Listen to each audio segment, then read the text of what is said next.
Here's the Tony Banana Northern Division of Milwaukee, Wisconsin. We're here doing upper control arms on a 2011 Ford Crown Victoria, and these were way more difficult than they ever needed to be.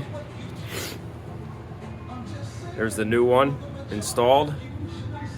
These bolts here are all replaced because the old ones, I had to torch cut the head off because of the oxidation between the steel and the aluminum for the shock tower. As you can see here, torch cut the end of it off, and all it was just a flat, not like a standard hex head like that. And I had to push them out that way. And the only way to do that was with my small little hammer up here, like that, and then use the larger hammer to beat it and beat them out. Oh, it was terrible. I probably got 6 hours into changing just one upper control arm as of right now. So 6 hours into just 4 bolts. Only one came out normal. I don't have the bolt on me now, but you can see the rust, the lovely salt we have here in the state of Wisconsin, what it does to it.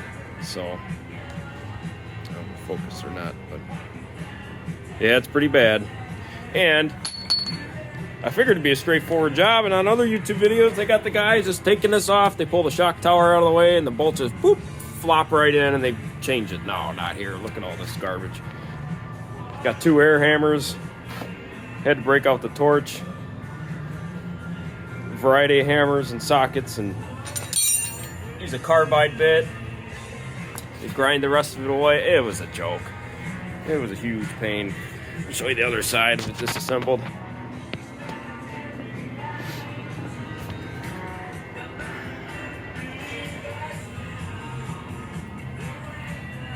No bolts, no control arm.